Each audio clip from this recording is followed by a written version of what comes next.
here we are with Steve Flink of TennisChannel.com, my usual partner, the only one I always disagree with.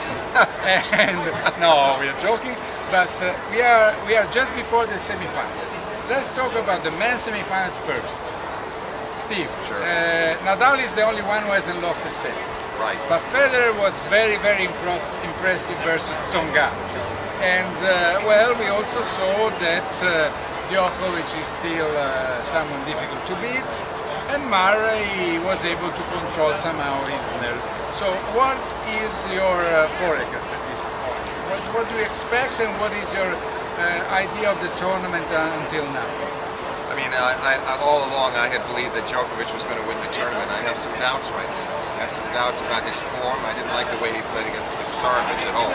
Split those first two sets, played one good tiebreak and one bad one, and then he pulled away when Steve was having a problem with an injury.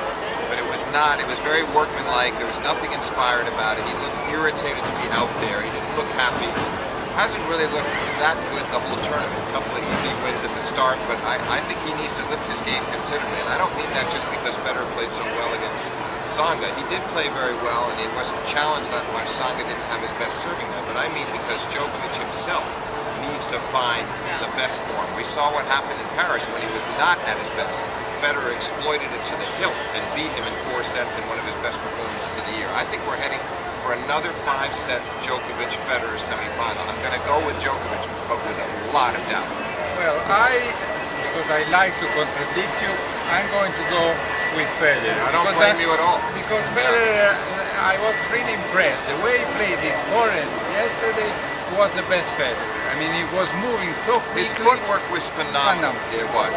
I agree with that. I think he was very comfortable on the court against Tsonga and very inspired, and he will be against Djokovic as well. There's a lot riding on this match for both players, let's face it. Federer remembers so well the 5-set loss he had against Djokovic here last year, the first time he'd ever lost to him at the Open, when he had 2 match points at 4-5 in the 5th and went unable to convert.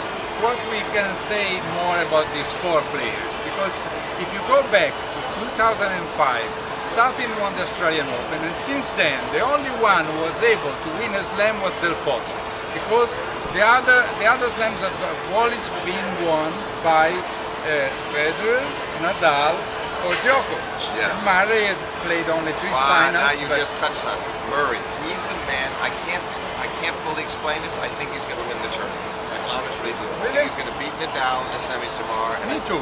And I think he's going to beat either one of the other guys. If I just have this hunch that his time was finally come, I've been believing it for a long time. He was very good under pressure at the end of the 4th set against Isner today, when that match could have gotten away from him. He had led 2 sets to love. He lost the 3rd, and then he won it in the 4th set tiebreak in the clutch. I like the way he's playing. I like the way he's handling himself. And I think he's ready to win this tournament, Ubaldo. Well, I prefer that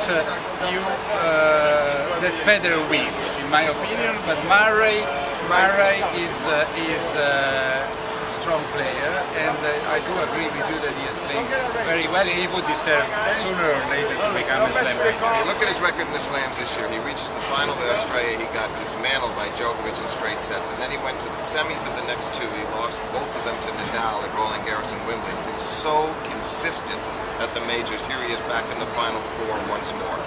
Okay, Steve, you've been great as usual. I hope you will make some mistakes talking about the women, which is the next movie.